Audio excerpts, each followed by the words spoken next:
Bom dia, boa tarde ou boa noite, pessoal. Aqui quem fala é a professora Cristiane, de Biologia da Escola Brasil, e nesse segundo vídeo vamos falar sobre ciclo celular e as etapas da mitose. Esse vídeo vai ser um pouquinho mais denso do que o anterior, então presta bem atenção, ok? Vamos lá? Todas as células estão dentro de um ciclo, o qual chamamos de ciclo celular, o qual é dividido em diferentes etapas, e é justamente essas etapas que nós estudaremos agora. A primeira coisa que precisamos saber é que o ciclo celular é dividido em intérfase e mitose. A fase de intérfase é a fase em que a célula está ativa, ou seja, está produzindo RNA, proteínas, entre outras substâncias. Já na fase de mitose, ocorre a divisão celular, onde uma célula se divide em duas, como nós vimos no vídeo anterior. A fase de intérfase pode ainda ser dividida em três fases: G1 ou G0, S e G2. Mas o que significa tudo isso? A letra G vem da palavra inglesa gap, que significa intervalo. Já a letra S também vem do inglês e significa síntese, ok? Então, observando o esquema, podemos ver que o ciclo celular tem quatro fases principais: G1, ou seja, intervalo 1, S, que é de síntese, G2, que é intervalo 2, e M, que significa mitose, tá bom? Mas, afinal de contas, o que acontece em cada uma dessas fases? Na fase G1, a célula acabou de se dividir, então normalmente é a fase de crescimento da célula, na qual ocorre intensa produção de RNA, proteínas e as organelas celulares se multiplicam. A célula pode estacionar nessa fase e se diferenciar em tipos específicos de células, tais como o neurônio, a célula muscular ou as hemácias, por exemplo. Nesse caso, dizemos que a célula entrou na fase G0, ou seja, ela se diferenciou. Algumas células têm a capacidade de sofrer desdiferenciação e voltar para o ciclo celular. É isso que ocorre em certas regiões das plantas quando podamos seus galhos, mas os galhos voltam a crescer com o tempo. As células dessa região sofreram desdiferenciação, tá bom? Mas nos animais, isso é mais difícil de acontecer. Se perdermos um dedo, por exemplo, ficaremos sem esse dedo para o resto da vida, pois as nossas células não vão se desdiferenciar para formar um novo dedo. Já na fase S, a célula começa a se preparar para se dividir. Nesta fase, ocorre replicação do DNA, ou seja, a célula faz uma cópia de todo o seu DNA, ficando com dois conjuntos idênticos de DNA dentro da célula. Por que ela faz isso? Se você assistiu o vídeo anterior, você viu que a mitose sempre produz duas células filhas com a mesma quantidade de DNA da célula mãe. Isto significa que, na fase S, a célula duplicou o DNA para poder enviar uma cópia desse DNA para cada uma das células filha. A partir da fase S, até a etapa de citocinese na mitose, como a gente vai ver daqui a pouquinho, a célula fica com o DNA duplicado, ok? Após a fase S, vem a fase G2, o segundo intervalo. Nesta fase, a célula também está ativa, produzindo RNA, proteínas, entre outras moléculas. Esta fase antecede o processo de divisão celular. E por último, vem a fase M, que é a fase da mitose, onde ocorre a divisão celular, ok?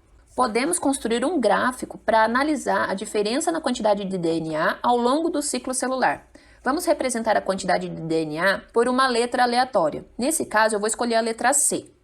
Como a maioria dos animais e plantas são diploides, vou representar a quantidade de cromossomos como 2C, ok? Neste gráfico, a quantidade de DNA será expressa no eixo Y, ou seja, na vertical.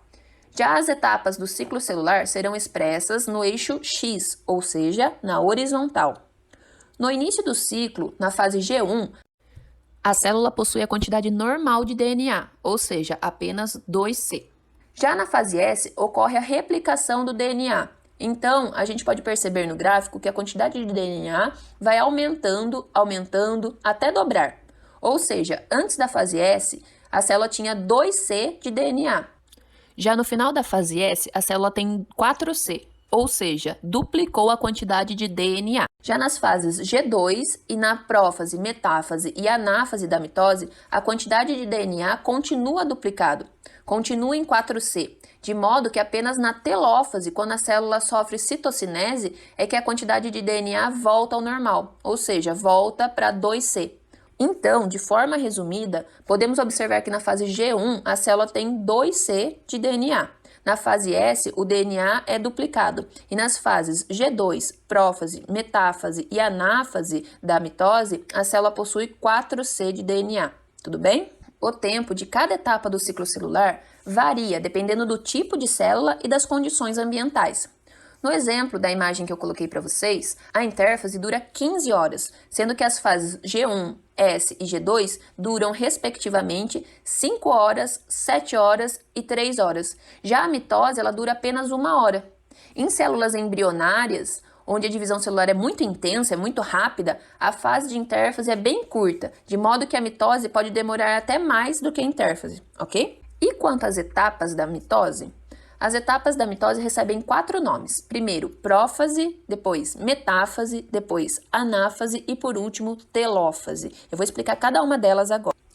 Na fase de mitose, ocorrem várias mudanças na célula, de modo que os cientistas nomearam cada uma dessas etapas de acordo com as diferenças que eles foram observando na célula. Na prófase, por exemplo, o nucleolo desaparece e ocorre a condensação da cromatina, formando os cromossomos.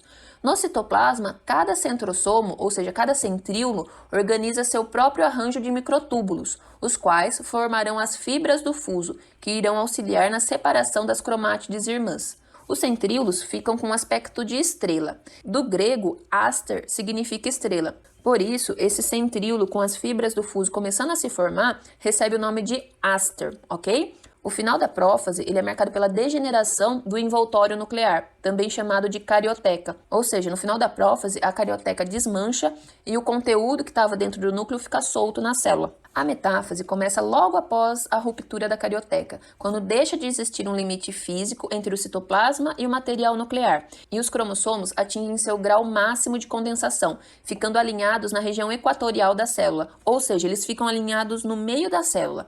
Com isso, as fibras do fuso conseguem se ligar aos cinetócoros, que são estruturas proteicas presentes em cada uma das cromátides irmãs, mais especificamente na região do centrômero. A anáfase inicia-se com a separação das cromátides irmãs de cada cromossomo. Assim que se separam, as cromátides irmãs passam a ser chamadas de cromossomos irmãos. Os cromossomos irmãos são puxados para os polos opostos da célula pela despolimerização das fibras do fuso. Ou seja, as fibras do fuso começam a se desmanchar, de modo que os cromossomos irmãos migram para os polos da célula, ou seja, cada conjuntinho de cromossomo vai para um lado da célula. Cada polo da célula recebe o mesmo material cromossômico, pois os cromossomos irmãos possuem a mesma informação gênica.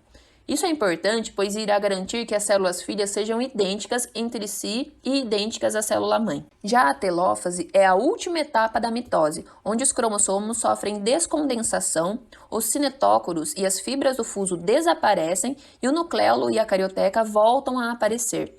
Esse processo de reorganização da carioteca pode ser chamado de cariocinese, de modo que ao final da cariocinese a célula passa a apresentar 2 núcleos.